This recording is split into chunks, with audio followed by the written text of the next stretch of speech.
Selamat datang di ruang ini, tempat kita belajar seni yang jarang dipahami, kekuatan diam. Dalam dunia yang penuh suara, teriakan, dan pembuktian, seringkali orang yang paling berwibawa bukanlah mereka yang banyak bicara, melainkan mereka yang mampu menahan kata. Para filsuf Stoik mengajarkan bahwa kendali terbesar adalah kendali atas diri sendiri, dan diam adalah salah satu bentuk kendali tertinggi. Diam bukan kelemahan. Diam adalah kekuatan yang membuat orang lain berhitung sebelum mendekati kita. Diam adalah tanda kedewasaan, karena hanya orang yang teguh pada dirinya sendiri, yang mampu menolak godaan untuk membuktikan segalanya. Di sini kita akan belajar bagaimana melatih ketenangan hingga diam. Kita memiliki bobot, bagaimana menjaga diri agar tak terombang-ambing emosi, dan bagaimana menghadirkan wibawa yang lahir bukan dari kata-kata, melainkan dari sikap. Karena kadang, yang paling disegani adalah mereka yang tidak perlu berbicara untuk didengar. Diam sering dianggap sebagai kelemahan, tanda ketidakmampuan untuk menanggapi, atau bahkan simbol ketakutan. Namun, jika kita melihat lebih dalam, diam justru merupakan bentuk kendali diri yang paling murni. Di balik keheningan, tersimpan kekuatan yang tidak semua orang mampu kuasai. Karena diam bukanlah sekadar tidak berbicara, melainkan sebuah keputusan sadar untuk tidak membiarkan emosi, ego, dan dorongan sesaat mengambil alih kendali. Dalam kehidupan sehari-hari, kita sering dihadapkan pada situasi yang memancing reaksi cepat. Ada kata-kata yang menyinggung, ada perilaku yang menantang kesabaran, ada pula situasi yang mendorong kita untuk segera membela diri. Di titik inilah diam menjadi ujian sejati. Apakah kita akan larut dalam dorongan spontan untuk membalas, ataukah kita mampu menahan diri, menjaga jarak, dan memilih tidak terburu-buru berbicara?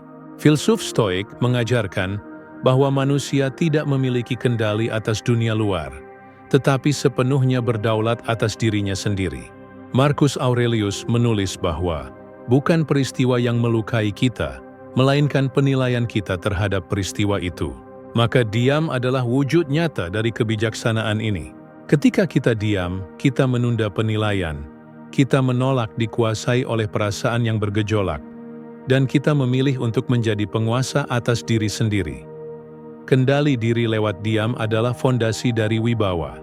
Orang yang tidak mudah terpancing, yang tidak buru-buru bereaksi, menimbulkan kesan kokoh. Mereka seakan memiliki benteng batin yang tidak bisa ditembus hanya dengan provokasi kecil. Justru dari ketenangan itu lahir rasa segan dan rasa hormat. Sebaliknya, orang yang terlalu cepat bereaksi memperlihatkan bahwa dirinya mudah dipengaruhi oleh hal-hal luar. Ia tidak bisa kendalikan, melainkan dikendalikan. Diam juga mengajarkan kita tentang nilai waktu.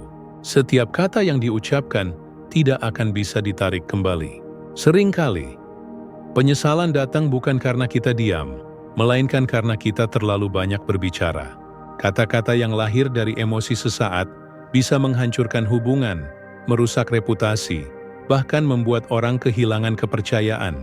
Dengan diam, kita memberi ruang untuk berpikir, menyaring, dan memastikan bahwa jika kita harus berbicara, kata-kata itu bernilai, bukan sekadar reaksi kosong. Dalam praktiknya, diam sebagai kendali diri bisa diterapkan pada hal-hal kecil. Saat seseorang menyinggung kita di jalan, kita bisa memilih untuk tidak merespons. Saat ada komentar sinis di tempat kerja, kita bisa menahan diri dari balasan yang hanya memperkeruh suasana.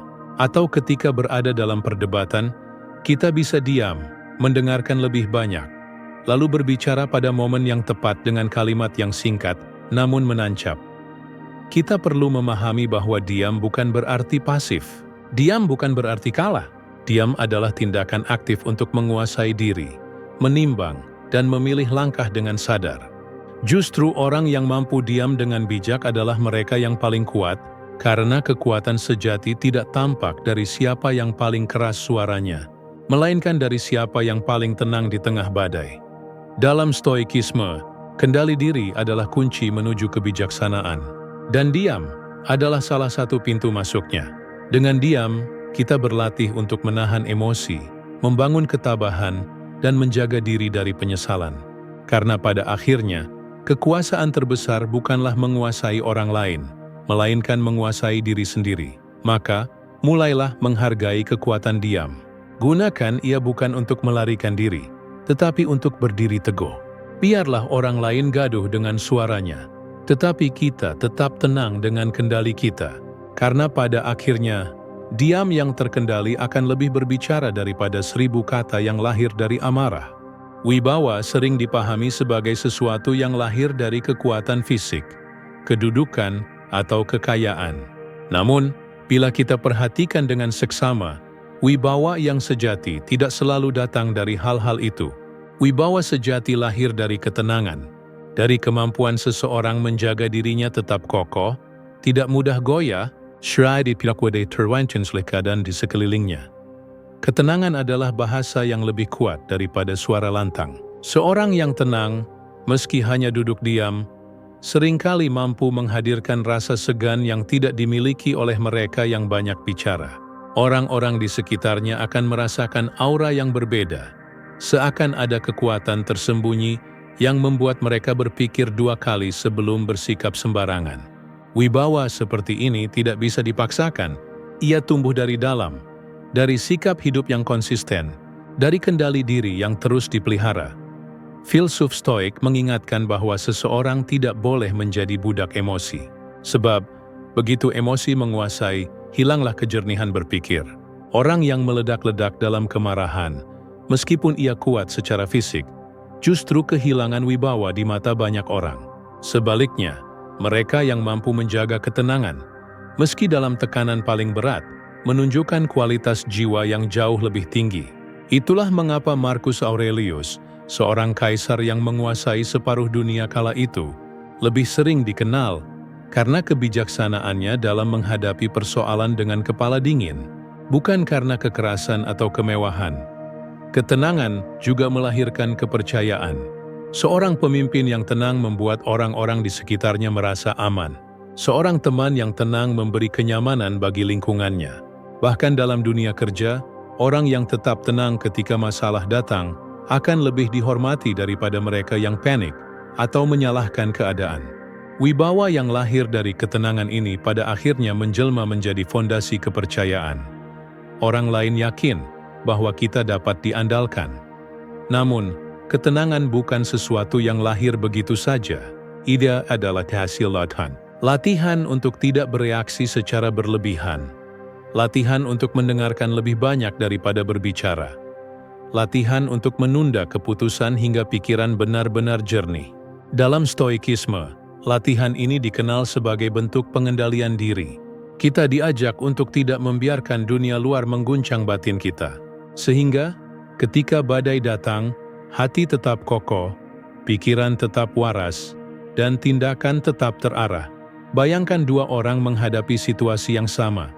Sebuah hinaan keras dilontarkan ke arah mereka. Orang pertama bereaksi dengan amarah, membalas dengan suara lantang, bahkan mungkin dengan tindakan yang berlebihan. Orang kedua hanya tersenyum tipis, menatap tenang, lalu memilih untuk tidak menanggapi. Siapa yang lebih berwibawa? Tentu yang kedua. Karena wibawa tidak lahir dari siapa yang lebih keras bersuara, tetapi dari siapa yang mampu menundukkan dirinya sendiri. Ketenangan juga memberi kita ruang untuk berpikir strategis. Dalam diam, dalam ketenangan, kita dapat melihat lebih luas, lebih jauh, lebih dalam. Kita tidak terjebak oleh dorongan sesaat. Sebaliknya, kita memilih jalan yang tepat meskipun harus menunggu. Orang yang tenang ibarat air yang jernih. Dari kejernihan itulah muncul refleksi yang benar. Sedangkan orang yang gelisah ibarat air yang keruh, tak ada pantulan, hanya kekacauan. Maka, jika kita ingin dihormati, disegani, bahkan ditakuti dalam arti positif, kita tidak perlu berteriak. Kita hanya perlu belajar tenang. Tenang bukan berarti pasrah. Tenang bukan berarti lemah. Tetapi tenang berarti siap menghadapi segala sesuatu dengan kejernihan dan keberanian. Ketenangan adalah tanda bahwa seseorang sudah menguasai dirinya. Dan orang yang mampu menguasai diri sendiri, secara alami akan dihormati oleh orang lain. Wibawa yang lahir dari ketenangan bukanlah topeng, bukan pula pencitraan. Ia adalah buah dari perjalanan panjang dalam mendidik diri. Ia tumbuh seiring kesabaran, kebijaksanaan, dan keberanian untuk memilih jalan yang sulit. Jalan menahan diri, jalan tetap diam, jalan tetap teguh di tengah kekacauan. Dan dari situlah wibawa sejati tercipta. Ada satu hal yang sering kali kita lupakan dalam membangun wibawa, nilai dari misteri. Di tengah dunia yang serba terbuka, di mana setiap orang ingin dilihat, didengar, dan dipahami melalui kata-kata atau tampilan luar, justru mereka yang memilih menyisakan ruang misteri akan lebih dihormati.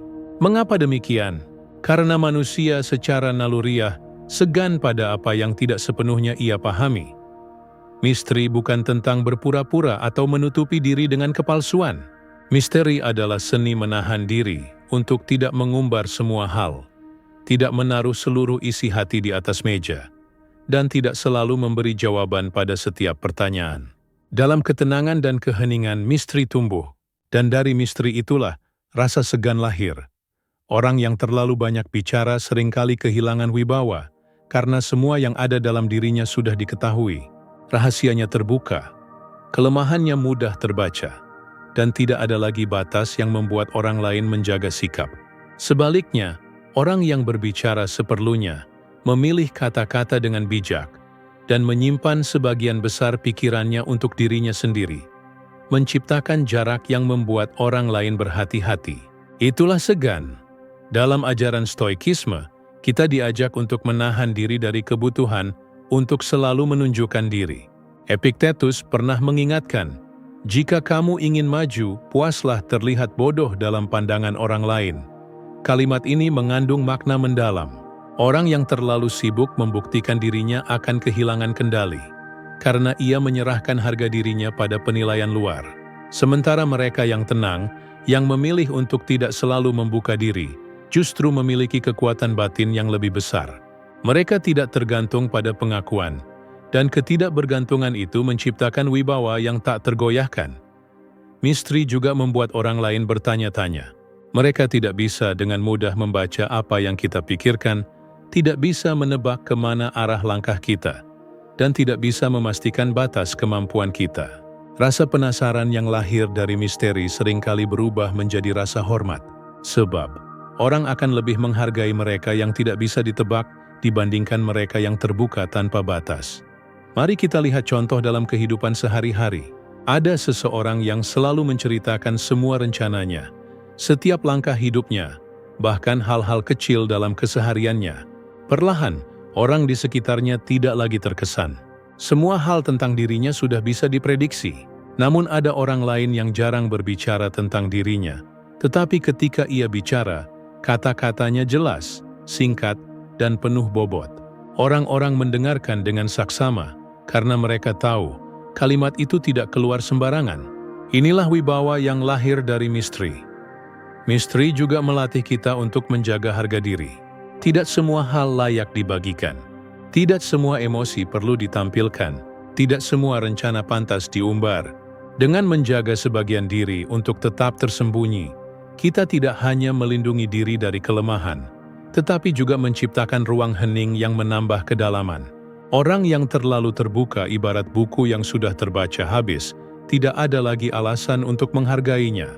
Tetapi orang yang menyisakan halaman kosong, justru membuat orang lain ingin membaca lebih jauh, namun tetap segan untuk menyentuhnya sembarangan. Kekuatan misteri juga berkaitan erat dengan diam. Karena dari diam, lahir ketidakpastian yang seringkali menimbulkan rasa segan.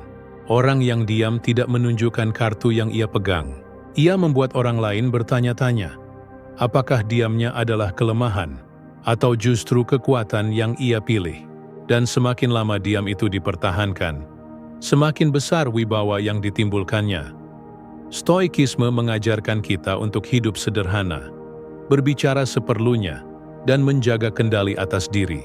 Misteri adalah buah dari sikap itu.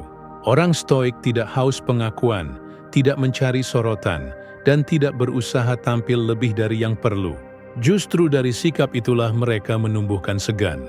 Karena dunia menghargai apa yang tidak bisa dimilikinya, dan misteri adalah salah satunya. Maka, Bila kita ingin dihormati tanpa harus memaksa, biarkan diri kita menyimpan sebagian hal untuk tetap menjadi misteri. Jangan mengumbar semua isi hati. Jangan membocorkan semua rencana. Dan jangan memperlihatkan semua kelemahan. Berbicaralah seperlunya. Bertindaklah seperlunya. Dan biarkan sisanya tetap tersimpan. Dari sana, orang lain akan belajar segan. Bukan karena mereka takut pada kekerasan, tetapi karena mereka merasakan kedalaman yang tidak mudah mereka tembus. Dan pada akhirnya, misteri adalah wujud kedewasaan. Sebab hanya orang yang matang dan tenang yang mampu memilih untuk tidak selalu terlihat, tidak selalu didengar, dan tidak selalu diungkapkan.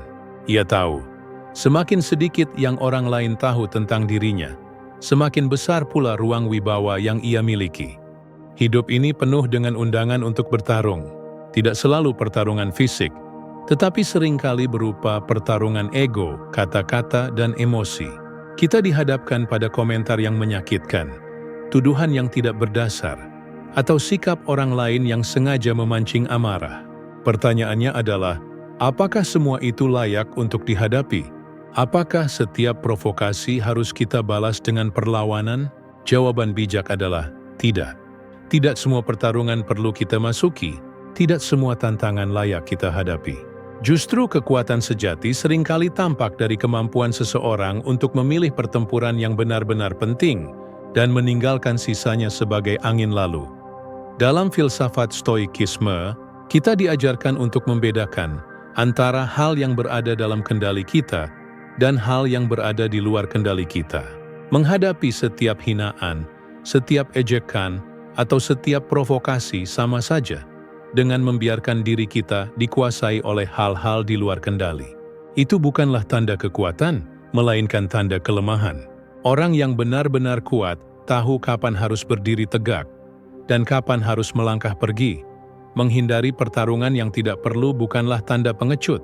Sebaliknya, itu adalah tanda kebijaksanaan. Orang yang terbiasa membalas setiap kata dengan kata, setiap serangan dengan serangan, pada akhirnya hanya menunjukkan bahwa dirinya mudah dikendalikan.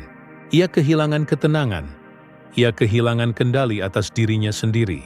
Sebaliknya, mereka yang tenang, yang mampu menahan diri untuk tidak terjebak dalam pertarungan sia-sia, justru memperlihatkan kedewasaan. Bayangkan seseorang yang selalu ingin menang dalam setiap perdebatan. Hidupnya penuh kegelisahan, karena ia merasa setiap kata orang lain adalah ancaman bagi dirinya. Berbeda dengan orang yang memilih diam ketika debat tidak berguna. Ia menjaga energinya untuk hal-hal yang lebih penting. Ia tidak terjebak dalam arena yang hanya menguras waktu dan emosi. Dalam diamnya, ia menunjukkan bahwa dirinya lebih tinggi daripada pertarungan itu sendiri. Marcus Aurelius pernah menulis, "Anda memiliki kekuatan atas pikiran Anda, bukan atas kejadian di luar. Sadarilah ini, dan Anda akan menemukan kekuatan." Kalimat ini menegaskan bahwa kebijaksanaan tidak terletak pada kemampuan kita menaklukkan orang lain, melainkan pada kemampuan kita menaklukkan diri sendiri. Dengan menghindari pertarungan yang tidak perlu, kita sedang melindungi diri dari kerusakan yang datang dari dalam. Kemarahan, penyesalan, dan kehilangan kendali. Menghindari pertarungan juga berarti menjaga martabat. Orang yang tidak mudah terprovokasi menunjukkan bahwa dirinya memiliki benteng batin yang kokoh. Orang lain akan berpikir dua kali sebelum mencoba menyinggungnya lagi, karena mereka sadar kata-kata tidak mampu menembus tembok tenang yang ia bangun. Segan itu tumbuh bukan dari kekerasan, tetapi dari keteguhan untuk tidak membiarkan diri jatuh pada permainan orang lain. Namun, kita juga perlu membedakan antara pertarungan yang tidak perlu dan pertarungan yang memang harus dihadapi. Ada kalanya kita harus berbicara, ada kalanya kita harus berdiri tegak membela prinsip. Tetapi, jumlah pertarungan yang benar-benar penting jauh lebih sedikit daripada yang kita kira. Sebagian besar hanya lahir dari ego, bukan dari kebutuhan sejati.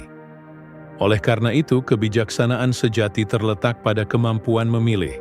Kita memilih untuk tidak terjebak dalam pertengkaran kecil.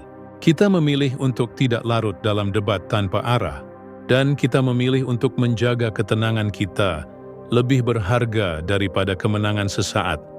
Menghindari pertarungan yang tidak perlu bukan hanya strategi, tetapi juga filosofi hidup.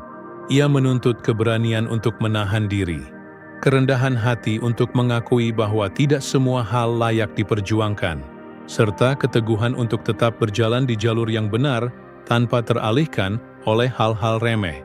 Dan pada akhirnya, orang yang mampu menghindari pertarungan sia-sia akan lebih ditakuti sekaligus disegani. Ditakuti bukan karena ancaman, tetapi karena orang lain tahu ia tidak mudah digoyahkan. Disegani karena ia menunjukkan bahwa dirinya tidak bisa ditarik turun ke dalam lumpur emosi yang kotor. Itulah seni sejati, bukan memenangkan semua pertarungan, tetapi memilih dengan bijak pertarungan mana yang benar-benar pantas dihadapi. Ada satu kekuatan yang sering diremehkan dalam kehidupan, kekuatan pengamatan. Dalam dunia yang bising dengan suara, penuh dengan argumen, dan sesak oleh keinginan orang untuk terlihat benar, justru kemampuan untuk diam dan mengamati membuka pintu pada wibawa dan kebijaksanaan. Pengamatan bukanlah aktivitas pasif. Ia adalah tindakan aktif yang dibutuhkan kesadaran yang benar. Saat kita memilih untuk diam, kita memberi diri kesempatan untuk melihat lebih jelas apa yang terjadi di sekitar kita. Kita belajar membaca ekspresi, menangkap bahasa tubuh, merasakan suasana dan menilai situasi dengan kepala dingin. Orang yang pandai mengamati tidak pernah terburu-buru dalam bertindak. Ia menunggu, mencermati, lalu menentukan langkah pada waktu yang tepat. Filsafat Stoik menekankan pentingnya hidup selaras dengan akal budi. Bagaimana mungkin kita bisa berpikir jernih jika kita tidak terlebih dahulu mengamati dengan tenang? Epictetus menegaskan bahwa bukan peristiwa yang menyakiti kita, melainkan penilaian kita atas peristiwa itu. Maka, pengamatan adalah tahap awal untuk menunda penilaian, agar kita tidak terjebak dalam reaksi emosional. Dengan mengamati, kita memberi ruang bagi kebijaksanaan untuk masuk sebelum mengambil kesimpulan. Pengamatan yang tajam juga menumbuhkan wibawa. Orang yang diam namun matanya memperhatikan dengan penuh kesadaran akan menimbulkan rasa segan. Mereka yang berhadapan dengan kita akan merasa seolah setiap geraknya tercatat, setiap sikapnya dipahami. Bukan karena kita mengintimidasi dengan kata-kata, melainkan karena kita hadir dengan kesadaran penuh. Yulas mengapa dalam banyak situasi, orang yang sedikit bicara tetapi banyak mengamati, seringkali lebih diperhitungkan daripada mereka yang sibuk berbicara tanpa arah. Kekuatan pengamatan juga melindungi kita dari kesalahan. Banyak orang terjatuh bukan karena mereka lemah, melainkan karena mereka terlalu cepat bereaksi. Mereka berbicara sebelum mendengar, menilai sebelum melihat, dan bertindak sebelum mengamati. Akibatnya, keputusan yang diambil seringkali gegabah dan penuh penyesalan. Dengan mengasah pengamatan, kita belajar memperlambat diri. Kita memberi waktu untuk memahami konteks, mengenali pola, dan memilih respons yang benar-benar tepat. Dalam kehidupan sehari-hari, pengamatan bisa diterapkan dalam banyak hal kecil. Ketika berada dalam rapat, misalnya, orang yang mengamati lebih dulu seringkali mampu memberi solusi yang lebih matang, karena ia sudah membaca arah pembicaraan. Dalam pertemuan sosial, orang yang diam dan mengamati seringkali lebih dihormati, karena kehadirannya terasa penuh kedalaman. Bahkan dalam konflik, pengamatan memberi kita keuntungan. Kita tahu kapan harus berbicara, dan kapan harus tetap diam. Marcus Aurelius menulis dalam Meditations, "Perhatikan apa yang ada di depan mata, dan biarkan segala sesuatu berjalan sebagaimana mestinya." Kalimat ini menegaskan bahwa pengamatan adalah pintu menuju penerimaan dan kebijaksanaan. Kita tidak bisa mengendalikan dunia, tetapi kita bisa mengendalikan cara kita memandang dunia. Dan cara itu dimulai dari pengamatan yang jernih. Lebih dari itu, pengamatan melatih kita untuk menghargai detail. Dalam diam, kita belajar melihat hal-hal kecil yang sering luput dari perhatian orang lain. Perubahan nada suara, tatapan yang ragu, atau sikap tubuh yang canggung. Semua itu memberi kita informasi berharga yang tidak akan pernah diperoleh oleh mereka yang sibuk berbicara. Dari sinilah lahir kemampuan membaca situasi, memahami orang lain, dan menentukan strategi. Namun, pengamatan bukan sekadar alat untuk memahami dunia luar. Ia juga adalah sarana untuk memahami diri sendiri. Saat kita diam dan mengamati, kita tidak hanya melihat orang lain, tetapi juga mendengar suara hati kita. Kita bisa menyadari emosi yang muncul, mengenali dorongan yang bergerak, dan memutuskan apakah kita akan mengikutinya atau menahannya. Inilah inti dari stoikisme. Kesadaran penuh atas diri, agar kita tidak menjadi budak dari dorongan sesaat. Pada akhirnya, kekuatan pengamatan menjadikan kita lebih dihormati. Orang segan pada mereka yang diam, namun penuh perhatian, karena diam itu bukan kosong, melainkan penuh kesadaran. Segan bukan karena kita menakutkan, tetapi karena kita benar-benar hadir, menyerap, dan memahami lebih dalam daripada kebanyakan orang. Itulah sebabnya, jika ingin wibawa yang tidak mudah goyah, latihlah diri untuk mengamati lebih banyak daripada berbicara. Diamkan mulut, tajamkan mata, buka telinga, dan kendalikan hati. Sebab dalam pengamatan ada kebijaksanaan, dan dalam kebijaksanaan ada wibawa yang tidak bisa dipalsukan. Dalam kehidupan ini, kita seringkali menghabiskan energi, waktu, bahkan kedamaian batin hanya untuk sesuatu yang sama sekali tidak berada di dalam kendali kita. Kita marah karena orang lain tidak menghargai usaha kita. Kita kecewa karena harapan tidak sesuai kenyataan. Kita merasa resah karena masa depan tampak tidak pasti. Padahal, jika direnungkan, semua hal itu adalah bagian dari realitas yang tidak pernah sepenuhnya bisa kita genggam. Inilah inti dari ajaran stoikisme, membedakan antara apa yang berada di bawah kendali kita dan apa yang tidak. Epictetus, seorang filsuf stoik, pernah mengatakan, ada hal-hal yang berada dalam kendali kita, dan ada hal-hal yang tidak berada dalam kendali kita. Kalimat sederhana ini, bila benar-benar dipahami dan dijalankan, adalah kunci dari kebebasan batin dan keteguhan karakter. Mari kita telaah lebih dalam, apa yang benar-benar berada di bawah kendali kita. Pikiran kita, sikap kita, pilihan kita, dan reaksi kita terhadap dunia. Itulah wilayah kecil yang sepenuhnya bisa kita atur. Di luar itu, cuaca, opini orang lain, takdir hidup, bahkan nasib yang datang tanpa permisi, semuanya berada di luar jangkauan kita. Menyibukkan diri dengan hal-hal yang tidak bisa dikendalikan, hanya akan melahirkan penderitaan. Mengendalikan yang bisa dikendalikan, bukan berarti kita menyerah atau pasrah begitu saja terhadap hidup. Justru sebaliknya, itu adalah bentuk keberanian untuk fokus pada kekuatan nyata yang kita miliki. Seseorang yang bijak tidak akan membiarkan emosinya dikendalikan oleh hinaan orang lain. Ia tidak akan membuang energinya untuk mengubah pandangan dunia yang memang penuh bias. Ia hanya akan bertanya pada dirinya sendiri, bagaimana aku memilih bersikap? Ketenangan lahir ketika kita berhenti mengejar sesuatu yang mustahil, mengatur dunia sesuai keinginan kita. Dunia akan tetap berjalan dengan caranya sendiri. Orang lain akan tetap berbicara sesuai pikiran mereka. Situasi di luar diri kita akan terus berubah tanpa bisa diprediksi. Namun, dalam semua ketidakpastian itu kita memiliki benteng yang tak bisa disentuh, diri kita sendiri. Dengan kesadaran ini, kita belajar untuk tidak lagi terjebak dalam pertarungan yang melelahkan. Kita tidak berusaha mengendalikan opini, tetapi kita bisa memilih untuk tidak terluka oleh opini. Kita tidak bisa mengendalikan datangnya masalah, tetapi kita bisa mengendalikan sikap kita dalam menghadapinya. Kita tidak bisa mengatur masa depan sepenuhnya, tetapi kita bisa menyiapkan diri dengan tabah di hari ini. Kebebasan sejati bukanlah ketika dunia patuh pada kita, melainkan ketika kita bebas dari jeratan dunia. Inilah yang membuat seseorang tampak berwibawa dan disegani meski ia diam. Karena diamnya bukanlah tanda kelemahan, melainkan tanda kendali diri.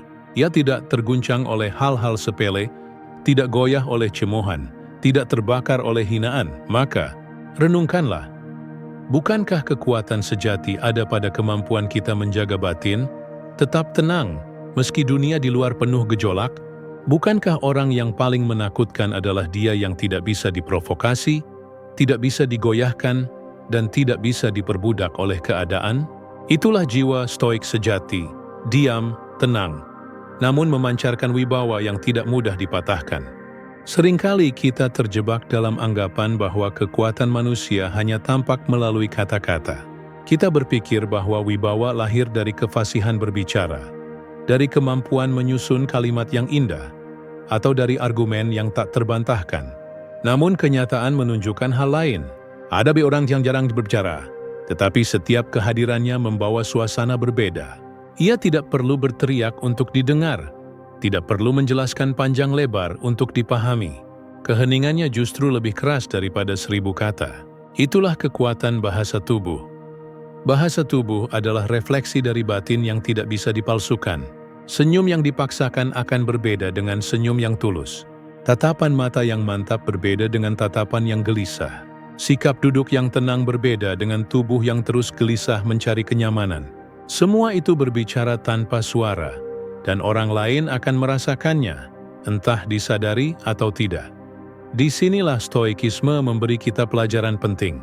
Para filsuf Stoik tidak menekankan kefasihan retorika semata, melainkan integritas dan keteguhan batin yang tercermin dalam sikap sehari-hari. Ketika hati seseorang terlatih dalam ketenangan, tubuhnya pun akan menyampaikannya. Ia berdiri tegak bukan karena ingin terlihat kuat, tetapi karena memang jiwanya tidak tunduk pada kegelisahan. Ia menatap lurus bukan karena ingin menakuti, tetapi karena matanya terbiasa memandang dunia dengan jernih. Bahasa tubuh yang disegani lahir dari penguasaan diri, bukan dari kepura-puraan. Orang yang berpura-pura tegas biasanya terungkap lewat gerakan yang kaku, ekspresi yang berlebihan, atau sikap yang mudah goyah saat diuji. Sebaliknya, orang yang benar-benar tenang tidak perlu banyak mengatur ekspresi. Ketabahannya sudah tercermin dari cara ia berdiri, cara ia mendengar, bahkan cara ia berdiam diri. Pikirkanlah seorang pemimpin yang menghadapi situasi genting. Jika ia panik, tubuhnya akan menunjukkan kegelisahan. Tangan gemetar, wajah pucat, suara terbata-bata. Orang di sekitarnya akan kehilangan kepercayaan. Tetapi jika ia tetap tenang, meski tidak banyak berbicara, wibawanya akan mengalir begitu saja. Orang lain akan melihat ketegasan dari sikapnya, ketenangan dari geraknya, dan keyakinan dari diamnya. Bahasa tubuh adalah senjata yang sering diremehkan. Namun dia bisa lebih tajam daripada kata-kata. Tatapan mata yang dingin bisa membuat orang berpikir 2 kali sebelum melawan. Sikap diam yang tenang bisa mematahkan lawan yang berusaha memprovokasi. Ketika Anda tidak merespons dengan kata-kata, tubuh Anda sendiri sudah menjadi jawaban. Inilah yang membuat diam menjadi ditakuti dan disegani. Karena dalam diam, bahasa tubuh berbicara lebih jelas daripada lisan. Dalam diam, orang lain dipaksa untuk menafsirkan keteguhan Anda.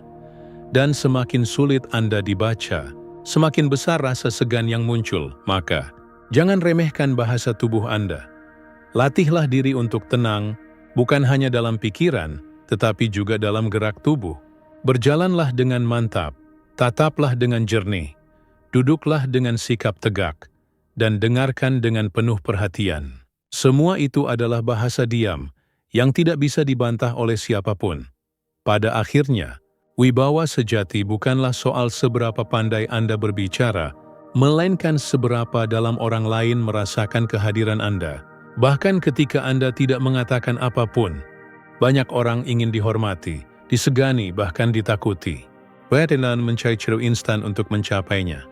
Dengan kata-kata keras, sikap yang dibuat-buat, atau pencitraan yang berlebihan. Namun, sesungguhnya ada satu jalan yang jauh lebih kokoh dan tidak bisa dipatahkan: konsistensi. Respek bukanlah sesuatu yang lahir dari momen sesaat. Ia tidak tumbuh karena satu kali keberanian atau satu kali tindakan besar. Respek adalah hasil dari pola, dari kebiasaan yang berulang, dari karakter yang terbukti stabil meski diuji oleh waktu. Orang mungkin terkesan pada Anda karena pidato yang memukau, tetapi mereka baru benar-benar menghormati Anda setelah melihat bagaimana Anda hidup, bagaimana Anda bersikap, dan bagaimana Anda menjaga prinsip dari hari ke hari. Konsistensi adalah tanda integritas. Apa yang Anda katakan sejalan dengan apa yang Anda lakukan. Anda tidak berubah arah hanya karena situasi menekan. Anda tidak menjilat ke atas dan menginjak ke bawah. Anda tidak bersikap baik hanya ketika menguntungkan, lalu mengabaikan ketika tidak ada manfaatnya.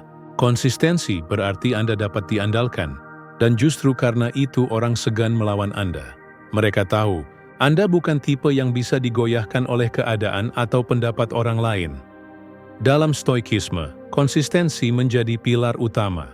Para filsuf Stoik tidak sekadar mengajarkan kebijaksanaan lewat kata-kata, tetapi juga lewat teladan hidup mereka. Marcus Aurelius, meskipun seorang kaisar, tetap menjalani kehidupan sederhana, konsisten dengan ajarannya tentang pengendalian diri. Epictetus, meski lahir sebagai budak, tetap setia pada prinsip kebebasan batin yang diajarkannya. Bahkan ketika ia tidak memiliki kebebasan fisik, dari merekalah kita belajar bahwa konsistensi adalah kekuatan yang tak terbantahkan. Orang akan segan pada Anda bukan karena satu tindakan besar, melainkan karena mereka melihat pola yang sama dalam diri Anda. Selalu tenang, selalu teguh, selalu terkendali. Bayangkanlah seorang yang mudah marah, tetapi tiba-tiba mencoba bersikap bijak di hadapan orang banyak. Mungkin sesaat ia terlihat mengesankan, tetapi semua akan runtuh ketika ia kembali pada tabiat aslinya. Konsistensi tidak bisa dipalsukan, karena ia adalah buah dari latihan panjang dan kesetiaan pada prinsip. Konsistensi juga membangun rasa aman. Orang yang berhadapan dengan Anda tahu, mereka bisa memperkirakan reaksi Anda. Mereka tahu Anda tidak akan bertindak gegabah, tidak akan berubah-ubah, tidak akan mudah terpancing. Dan justru karena itulah, rasa hormat lahir. Diam Anda bukan sekadar kebiasaan, tetapi cerminan dari prinsip yang kokoh. Mengapa orang segan pada pribadi yang konsisten? Karena mereka tahu orang seperti itu tidak mudah dikendalikan. Yesrai Tiana tidak hidup dengan wajah ganda. Ia tidak menjual dirinya demi keuntungan sesaat. Ia berdiri di atas pondasi yang sama, hari ini, besok, dan seterusnya. Itulah yang membuat diamnya berbobot, sikapnya bermakna, dan kehadirannya menimbulkan respek. Pada akhirnya, respek bukanlah sesuatu yang bisa diminta. Ia tidak lahir dari paksaan, tetapi dari pengakuan. Orang menghormati Anda karena mereka melihat konsistensi dalam diri Anda. Dan sekali respek itu lahir, ia akan lebih kokoh daripada ketakutan semu yang diciptakan dengan teriakan atau ancaman. Maka, jika Anda ingin benar-benar disegani, jangan sibuk menciptakan citra, tetapi sibuklah membangun konsistensi. Karena konsistensi adalah bukti karakter, dan karakter yang teguh adalah sumber wibawa yang tidak bisa dipatahkan oleh siapapun. Banyak orang keliru menafsirkan diam sebagai kelemahan. Mereka berpikir bahwa orang yang diam berarti tidak berdaya, tidak punya pendapat, atau sekadar mengikuti arus tanpa keberanian. Padahal, kenyataannya justru sebaliknya. Diam bukanlah bentuk kepasifan, melainkan bentuk pengendalian diri yang paling tinggi. Diam adalah tindakan aktif yang dipilih secara sadar, bukan karena tidak mampu berbicara, melainkan karena tahu kapan harus berbicara dan kapan harus menahan diri. Dalam dunia yang ramai oleh suara, orang yang memilih diam justru menonjol. Ia berbeda. Ketika semua orang berlomba-lomba menyuarakan pendapat, ia memilih untuk menyimak. Ketika semua berebut untuk terlihat benar, ia memilih untuk memahami. Ketika semua terpancing emosi, ia memilih untuk tetap tenang. Diamnya bukanlah tanda ketidakpedulian, tetapi tanda kesadaran. Kesadaran bahwa tidak semua harus dijawab, tidak semua pantas ditanggapi, dan tidak semua layak menjadi beban pikiran. Stoikisme mengajarkan hal ini dengan jelas. Filsuf Stoik memahami bahwa emosi yang meledak tanpa kendali seringkali membuat manusia kehilangan arah. Mereka percaya bahwa keutamaan bukan terletak pada banyaknya kata, melainkan pada bijaknya tindakan. Diam, dalam kacamata Stoik, adalah sarana untuk menahan diri agar tidak dikuasai oleh hawa nafsu dan emosi sesaat. Diam adalah ruang yang memberi kita kesempatan untuk berpikir jernih sebelum bertindak. Diam aktif berarti memperhatikan. Dengan diam, Anda mendengar lebih banyak. Anda mengamati lebih dalam. Anda menangkap hal-hal yang terlewat oleh mereka yang sibuk berbicara. Dari situlah lahir kebijaksanaan, karena kebijaksanaan tidak lahir dari mulut yang sibuk, melainkan dari telinga yang terbuka dan pikiran yang tenang. Lebih dari itu, diam aktif adalah strategi. Dalam menghadapi lawan, kadang diam lebih menakutkan daripada 1000 argumen. Lawan akan bertanya-tanya, apa yang Anda pikirkan? Ya frasangki adan kuan kadlau karat. Ketidakpastian itu membuat mereka berhati-hati. Sementara, jika Anda segera bereaksi dengan kata-kata, Anda justru membuka diri, memperlihatkan kelemahan, dan memberi ruang bagi mereka untuk menyerang. Perlu ditegaskan kembali, diam aktif bukanlah pasrah. Ia bukan tanda menyerah pada keadaan. Sebaliknya, ia adalah tindakan sadar untuk memilih medan pertempuran. Diam aktif memberi waktu untuk merancang langkah yang lebih bijak, memilih kata yang lebih tepat, dan menunggu momen yang lebih menguntungkan. Inilah seni menguasai diri, sekaligus seni menguasai keadaan. Perhatikanlah orang-orang besar yang disegani. Beric Steiner dikenal sebagai pribadi yang cerewet. Mereka tidak mengumbar kata-kata setiap saat.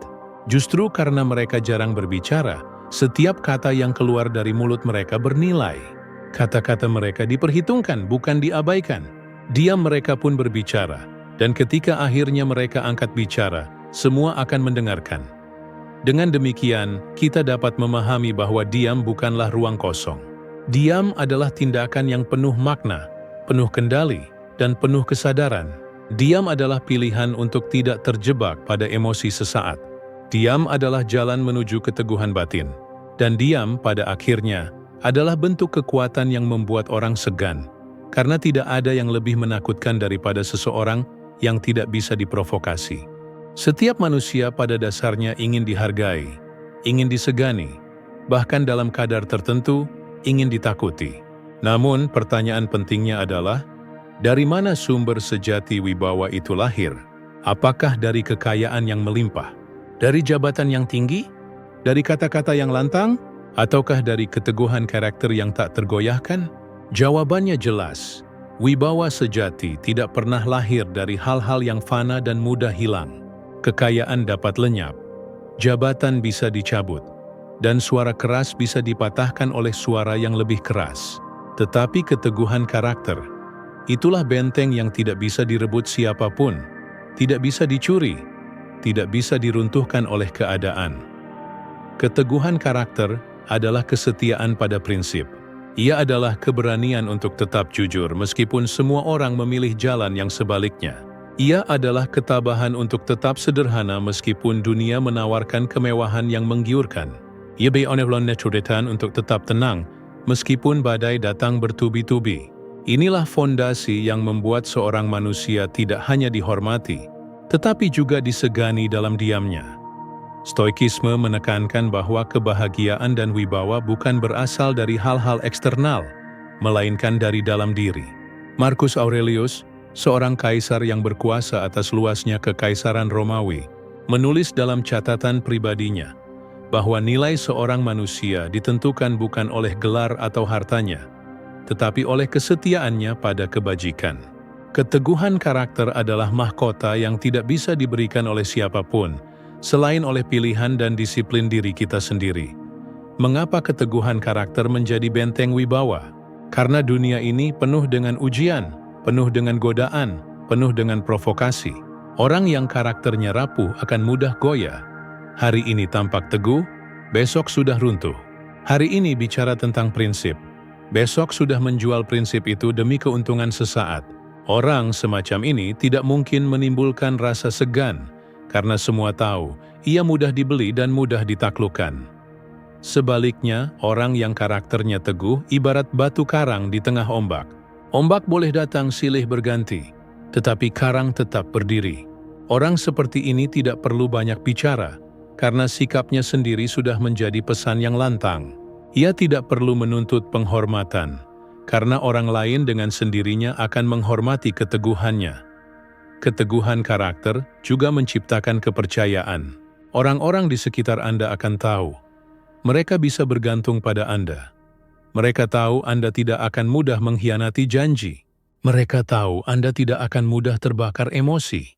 Mereka tahu Anda tidak akan bertindak gegabah. Dan dari kepercayaan inilah lahir wibawa yang kokoh. bukan wibawa semu yang hanya berdiri di atas ketakutan. Perlu dipahami pula bahwa keteguhan karakter tidak lahir dalam semalam. Ia dibangun dari disiplin sehari-hari, dari keputusan-keputusan kecil yang konsisten, dari kebiasaan menolak jalan pintas.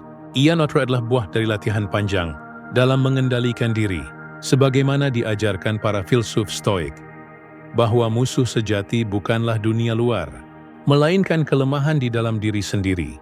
Maka, jika Anda ingin benar-benar disegani, jangan sibuk menciptakan kesan, sibuklah membangun keteguhan karakter. Karena karakter yang teguh adalah benteng terakhir yang melindungi wibawa Anda. Dunia bisa mencoba merobohkan Anda, tetapi selama karakter itu berdiri kokoh, Anda tidak akan pernah benar-benar runtuh. Ketika seseorang memiliki keteguhan karakter, diamnya pun menjadi berbobot. Diamnya tidak dipandang sebagai kelemahan, melainkan sebagai wujud dari kendali diri.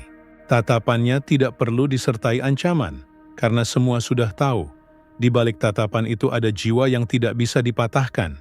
Inilah puncak wibawa, ketika tanpa suara pun orang lain memilih untuk menghormati Anda.